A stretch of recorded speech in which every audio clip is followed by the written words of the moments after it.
अस्सलाम वालेकुम dear students, मैं उम्मीद करता हूँ कि आप सब खैरियत से होंगे। आज का जो हमारा टॉपिक है ये बहुत ही अहम टॉपिक है, जिसमें हम आपको बताएंगे कि आपने पब्लिक सर्विस कमीशन का एग्ज़ाम पास कैसे करना है और कौन सी वजूहत बनती है जिस वजह से जो स्टूडेंट हैं इस एग्ज़ाम में फेल होते हैं। हमारा जो मेन टॉपिक है आज का वो MCQ पेपर है। 100 मार्क्स का MCQ पेपर है। जिस तरह तहसीलदार और नायब तहसीलदार की सीट्स आएंगे, इसमें 2 पेपर हैं, एक इंग्लिश का पेपर है और एक जनरल नॉलेज का पेपर है। इस पर मेरे फर्दर लेक्चर जो थे वो मैं कुछ दे भी चुका हूँ और कुछ आगे मज़ीद होंगे। लेकिन आज के टॉपिक में हम आपको ये बताएंगे कि स्टूडेंट्स जो हैं ये क्यों फेल होते हैं इस एग्जाम में। तो याद रखिएगा 10 चीज़ें जो है ये आपने इन पर फोकस करना है, इनको आपने कवर करना है। अगर आप ये कवर करते हैं तो आप एग्जाम जो है ये पास करते हैं। पहले जो हमारे पास पॉइंट है वो है वीक क्वेश्चन।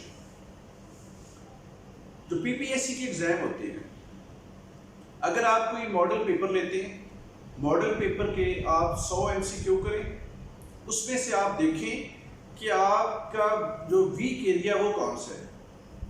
बहुत सारे स्टूडेंट हैं जिनकी इंग्लिश जो है वो अच्छी है, इंग्लिश उनका वीक एरिया नहीं है, कंप्यूटर का पोर्शन आ गया है, वो वीक एरिया है। सबसे पहली बात तो यहाँ पर हम यहीं पर ख़त्म करेंगे कि वीक एरिया जो आपका है आपने उस पर जो है वो फोकस करना है, उसको कवर करना है। कैसे करना है, कब करेंगे, ये आप बेहतर जानते हैं, क्योंकि अगर आपने एग्जाम दे दिए तो फिर आपको फौरी करना है। सेकंड पॉइंट जो है वो है हमारे पास रिपीटेड क्वेश्चंस। लेकिन PPSC के एग्जाम में कुछ ऐसे सवालात हैं जो यहाँ पर हम एकेडमी के अंदर करवा भी रहे हैं स्टूडेंट्स को, कि रिपीटेड क्वेश्चन कुछ ऐसे हैं जो बार बार हर एग्जाम में आ रहे हैं। ये टोटल तकरीबन 2000 के लगभग MCQ बनता है। अगर हम देखें तो इसी में से आपका पेपर जो है मोस्टली जो बन रहा होता है, इसमें बहुत सारे जो सवालात हैं वो आपको एग्जाम में आ रहे होते हैं। तीसरे नंबर पर इस्लामिक स्टडी, पाकिस्तान स्टडी है। अब ये जो पेपर है इस पर स्टूडेंट जो है ये फोकस नहीं करता। वो समझता है कि मुझे इस्लामिक स्टडी आती है, पाक स्टडी आती है, इसको मैं एंड पे कर लूँगा या बाद में कर लूँगा। जब तक आप इस सब्जेक्ट पर फोकस नहीं करते, क्योंकि सबसे ज़्यादा मार्क्स जो है ये इस्लामिक स्टडी वाले पोर्शन में से आते हैं, पाकिस्तान स्टडी में से। अगर हम इस्लामिक स्टडी की बात करें तो इसमें सीरत नबी में से क्वेश्चन आ सकता है, विज़वात में से क्वेश्चन आ सकता है।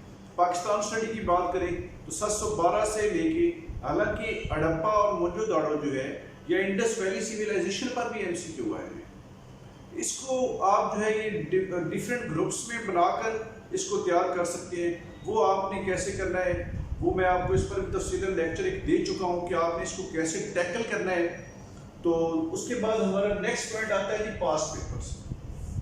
स्टूडेंट पास्ट पेपर्स नहीं करते लेकिन आगे फर्दर MCQ निकालते हैं।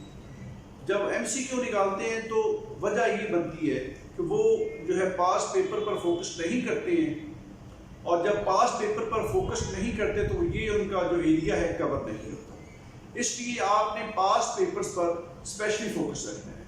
पास पेपर के मतलब मैं आपको ये बता दूं कि अगर आपके पास पेपर ठीक है तो आप 50% से ऊपर जाते हैं। नेक्स्ट हमारे पास आता है जी इंग्लिश का पोर्शन। इंग्लिश के पोर्शन जो है ये सबसे मुश्किल पोर्शन से कंसिडर किया जाता है, क्योंकि रूटीन के अंदर जिनका MA इंग्लिश नहीं होता या इंग्लिश मीडियम से नहीं पढ़े होते तो इंग्लिश उनकी वीक होती है।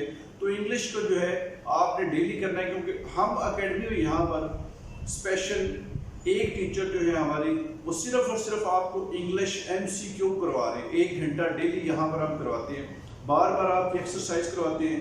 अब इंग्लिश MCQ के अंदर भी याद रखिएगा कि बहुत सारे ऐसे क्वेश्चंस हैं जिनमें से हर दफ़ा सवाल जो है वो आना ही आना होता है, तो वो भी हम आपको करवाएंगे। उसके बाद नेक्स्ट है कि उर्दू में याद रखिएगा 500 से 600 तक MCQ ऐसा है जो बार बार रिपीट हो रहे हैं, वो भी हम आपको करवाएंगे। लेकिन अगर आपके पास पास पेपर्स हैं तो वहाँ से भी देखें, लेकिन 500-600 से ज़्यादा ये MCQ नहीं है। नेक्स्ट आता है कि करंट अफेयर्स का पोर्शन। करंट अफेयर के अंदर स्टूडेंट क्या करता है कि एक मैगजीन लिया, 1 महीने का लिया, उसको पढ़ लिया, पेपर जो है वो सॉल्व करने चला गया। नहीं, ऐसा नहीं है। करंट अफेयर के पोर्शन में आपने 2019 और 2020 के अंदर जो आपका نالج ہے، جو آپ نے اخبارات پڑھی وہ سارے کے سارے پوائنٹس جو ہے کرنٹ افیئر کے پیپر میں آئے ہیں۔ نیکسٹ آتا ہے کہ ہمارے پاس کمپیوٹر میں ایم ایس ایکسل، ورڈ، یہ اس میں سے، اور ہاں ٹرمینالوجی جو ہے، یعنی ٹرمینالوجی بھی آ سکتی ہے آپ کو، اور کون سی کی جو ہے جب آپ اس کو پریس کرتے ہیں تو اس سے کیا بنتا ہے، یہ سوالات بھی جو ہے بار بار آ رہے ہیں، وہ ٹرمز بھی ہم آپ کو کروائیں گے۔ اس کے بعد نیکسٹ آتا ہے کہ every day science. Every day science میں اگر ہم بات کریں تو جو بیماریاں ہیں ان پر آ رہے ہیں سوالات، اس کے بعد وٹامنس پہ کوشچن بار بار آ رہا ہے۔ اب اس طرح کے سائنٹسٹ جو ہیں ان پہ سوالات آ رہے ہیں، اسپیشلی مسلم سائنٹسٹ جو ہیں ان پہ سوالات آ رہے ہیں، وہ بھی کون کون سے ایریاز ہیں، ہم ان پر ایک ایک علیحدہ سے لیکچر بھی آپ کو دیں گے۔ اور اس کے بعد نیکسٹ ہمارے پاس آتا ہے کہ ایوری ڈے سائنس کے بعد اب میتھمیٹکس، اب تشریح دار کے پیپر میں تو میتھ نہیں ہے، یہاں پر ہم یہ ضرور کہہ سکتے ہیں کہ یہاں پر لینڈ ریونیو میں سے جو کوشچن ہے کچھ آپ کو آنے کے امکان ہے، کیونکہ تحصیل دار کی جاب ہے تو یہ ہو نہیں سکتا کہ آپ کے جو کنسرن سیٹ ہے اس حوالے سے کوشچن آپ سے نہ پوچھے جائے۔ اسی طرح میتھ ہے تو اس کے لیے آپ کے لیے بہترین حل یہ ہے کہ آپ بیسک میتھ جو ہے وہ کریں، جو 5ویں کلاس تک میتھ ہے اگر وہ بھی آپ کر لیتے ہیں تو آپ کا میتھ جو ہے وہ ٹھیک ہو جاتا ہے۔ اس طرح نیب تحصیلدار یا تحصیلدار کے جو اسٹوڈنٹس ہیں ان کو ہم لینڈ ریونیو کے جو اہم ایم سی کیو ہے وہ بھی کروائیں گے۔ تو آج اسی کے ساتھ ہی میں اپنا لیکچر ختم کرتا ہوں، انشاءاللہ نیکسٹ ٹائم کسی اور ٹاپک کے ساتھ حاضر ہوں گے۔ اللہ حافظ۔